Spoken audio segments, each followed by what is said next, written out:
And with that, we come back to a rolling coverage of President Putin in India. We have some breaking news coming in. Russian President Vladimir Putin has told Prime Minister Narendra Modi that India-Russia relations are deeply rooted in history, as he thanked Prime Minister Modi for the friendly and substantial talks between the two leaders. Listen in.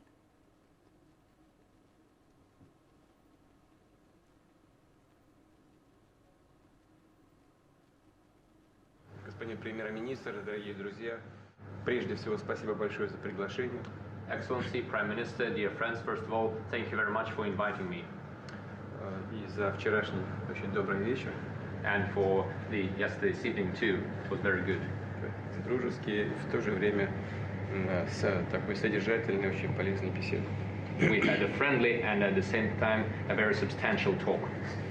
У нас была возможность, и дали мне такую возможность, подробно рассказать о том, что происходит на как раз украинском направлении. I could share a great deal of details about the events taking place in Ukraine.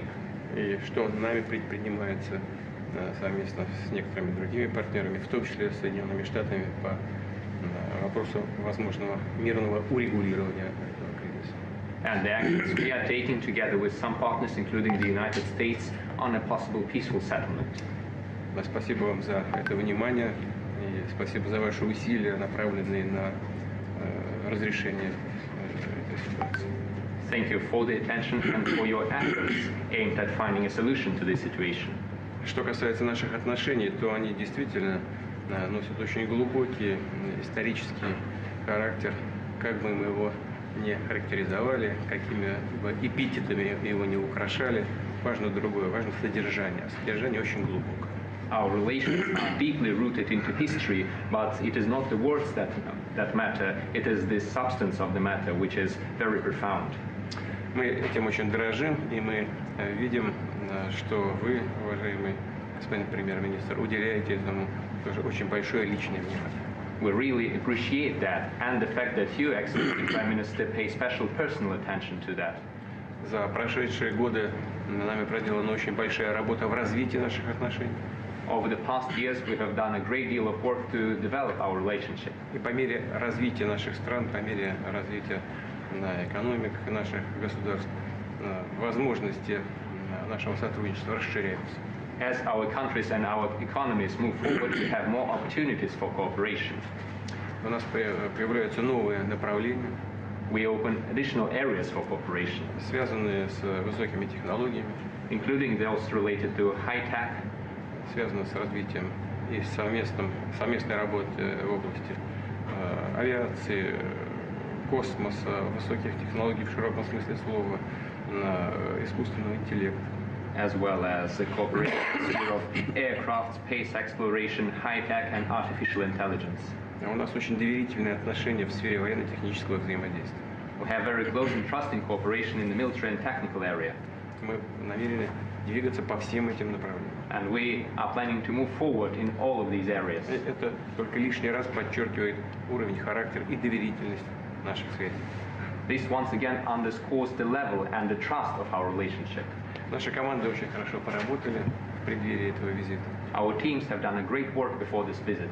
Подготовлен целый ряд документов солидных. They have prepared a great number of documents for us. У нас есть возможность на чем-то остановиться, что-то обсудить дополнительно. We have an opportunity to talk in more detail about some of them. Ну и уверен, что мы сегодняшний рабочий день завершим с хорошим результатом. I am sure that we will have a very fruitful working day. Joining us on the broadcast is Major Gigi Dwivedi, and we also have with us Mithali Nikore.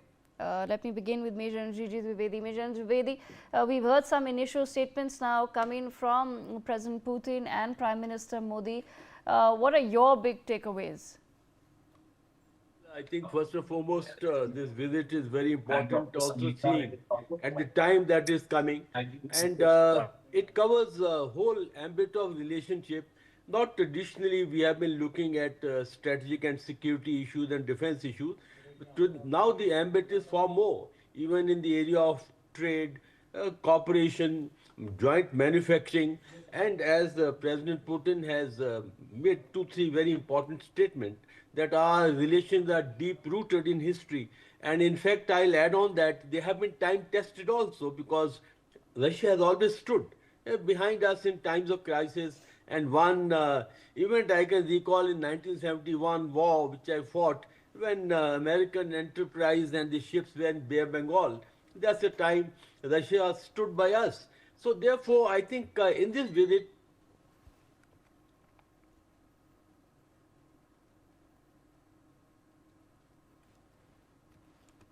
All right, we seem to have lost that connection, but Mithali with us on the broadcast. Mithali, I come to you with the same question, your big takeaways so far. S-400 and the fighter Okay, all right. aircraft. Apologies there. Mejan Dwivedi, we lost you for just a few seconds there, sir. I'll have to ask you to repeat yourself. Mithali, I'll come to you in just a moment.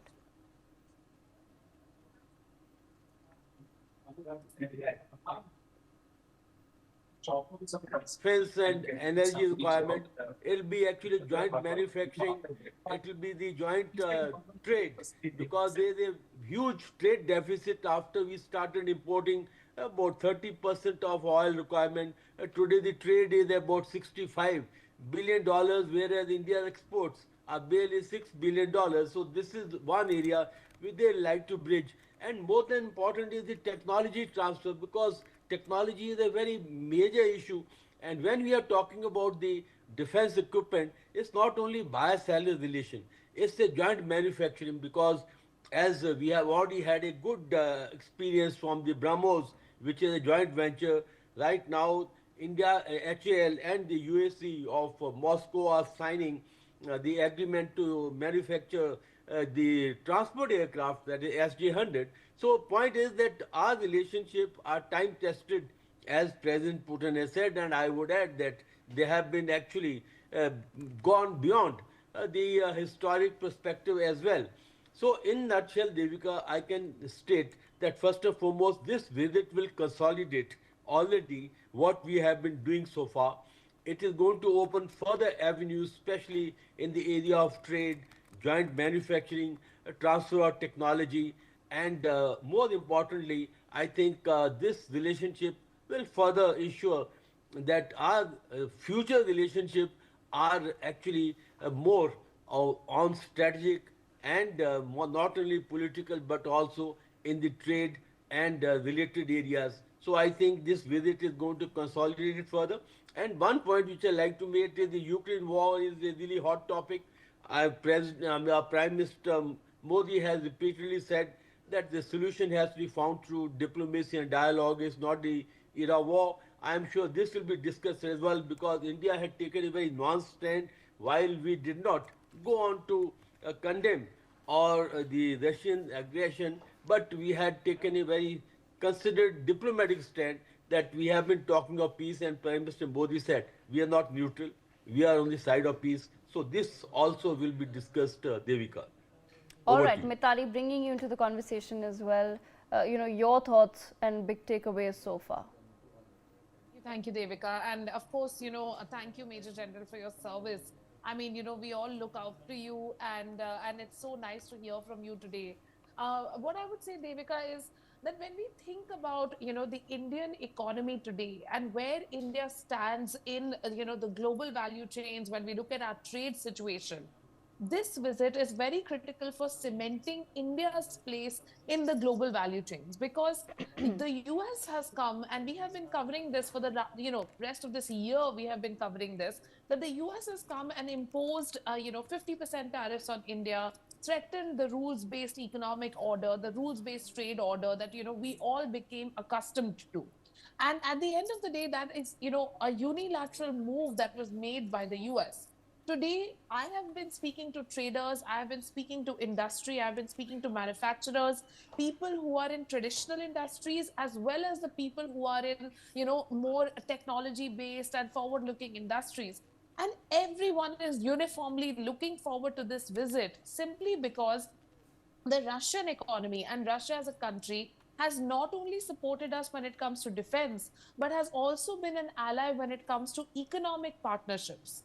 And going forward, it becomes very evident, that if we can work more with Russia, trade more with Russia, expand our relationship beyond just oil, because today our relationship seems to be dominated by nearly $63 billion of oil imports, as opposed to when we are looking at the total trade between India and Russia, it's nearly $70 billion, and nearly 60 billion of that is just in India importing oil from Russia. So that should not be the case. We should be looking at expanding this partnership, and the target of $100 billion trade relationship between India and Russia by 2030 is a very healthy target. India has to look at exporting more services to Russia. India has to look at exporting more goods from various industries. Our pharmaceutical industry is a shining example where we can meet the needs of Russia's pharmaceutical industry coming from manufacturing in India.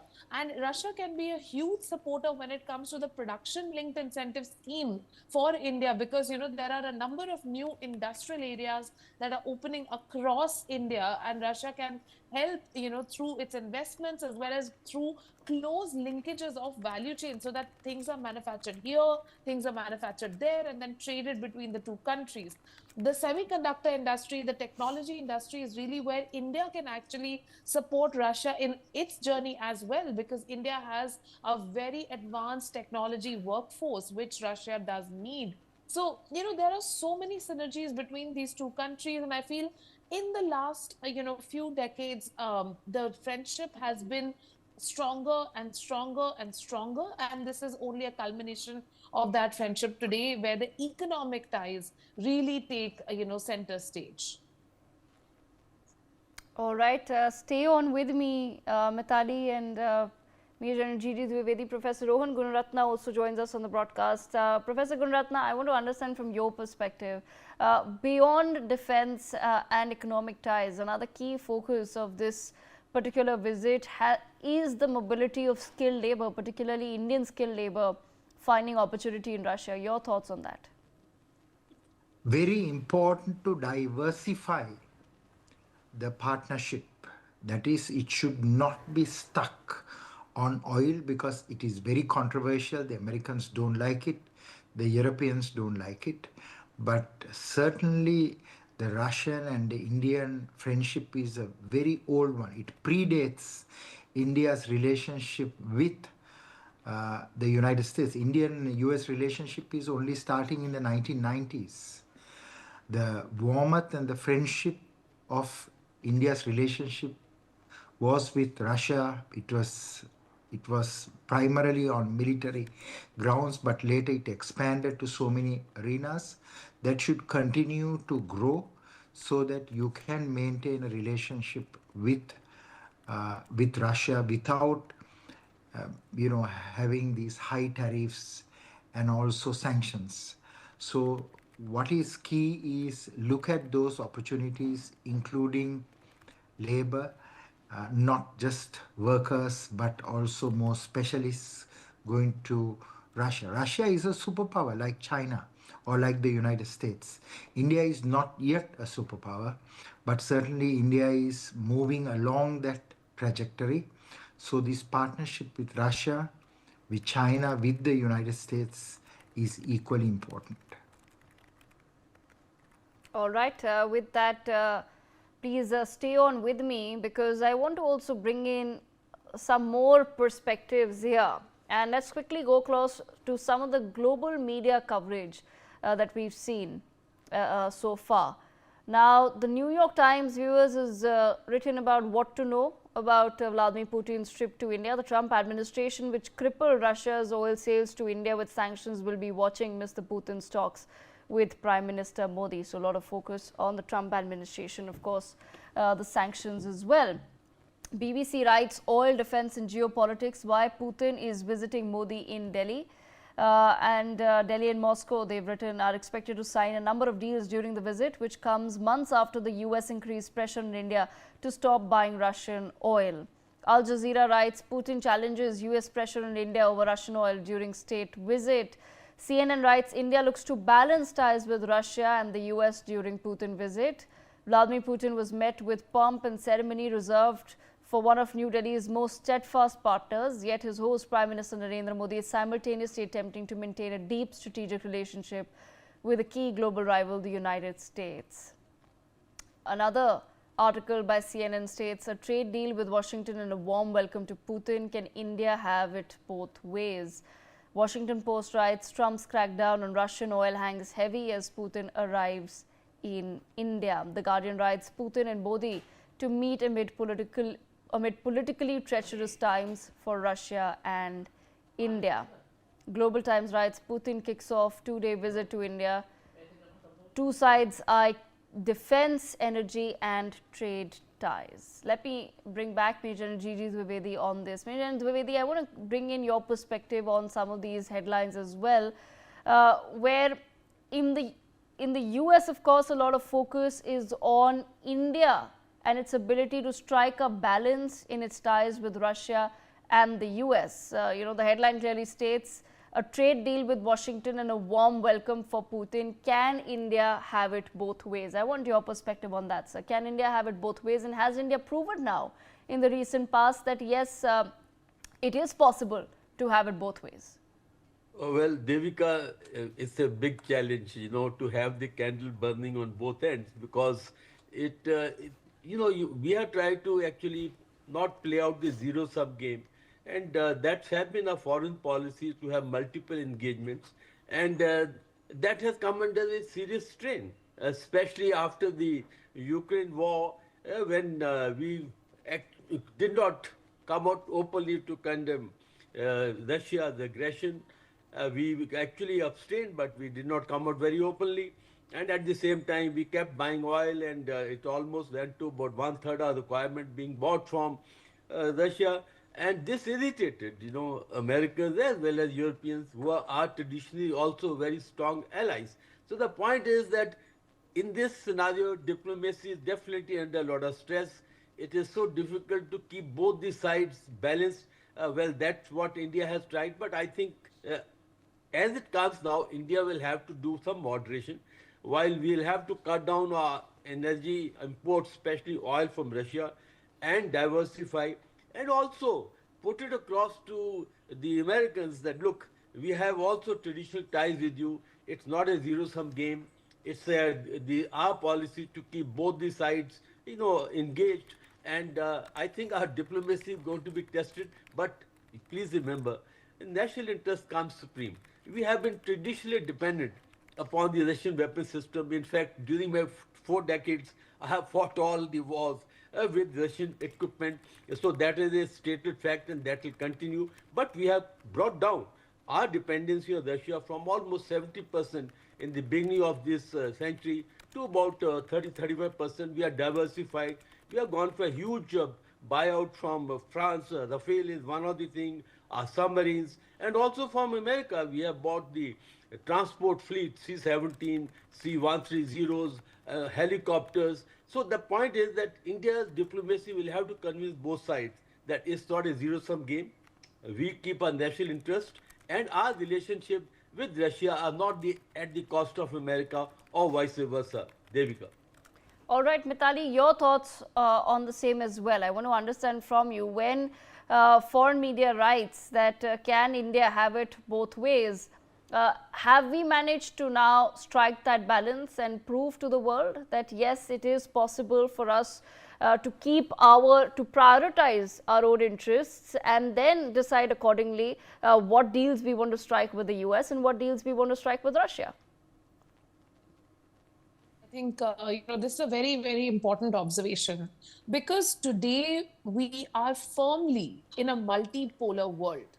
At the beginning of this year, when we were looking at when Trump was elected, when President Trump came in, there was a lot of positivity in terms of, the fact that this could be the rebooting of Indo-US relations. However, through the year, with the unfair imposition of a 50% tariff on India, our industries have incontrovertibly been hit.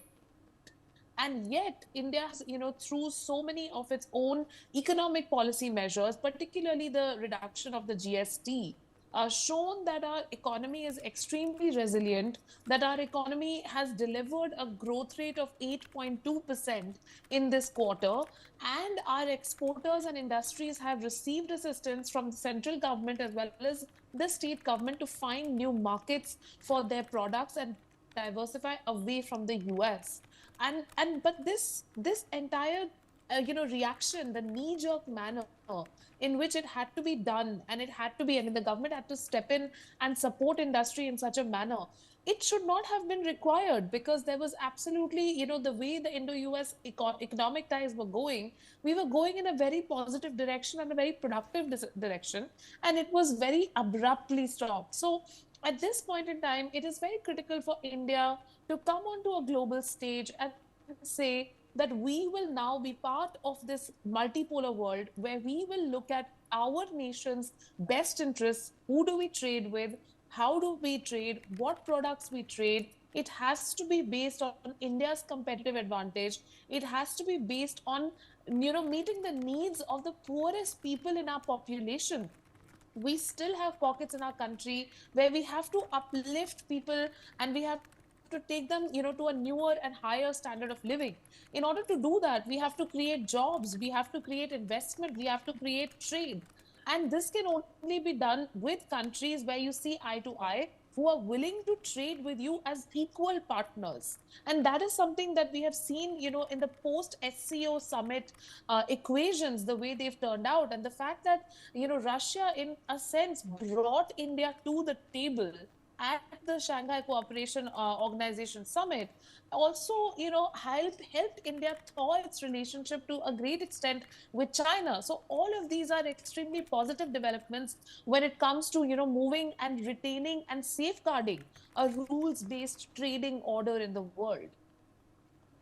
Okay, Professor Gunaratna, your thoughts on this aspect as well, sir. When we say that the West is watching with keen eyes this particular meeting, what really is the message that's going to go back?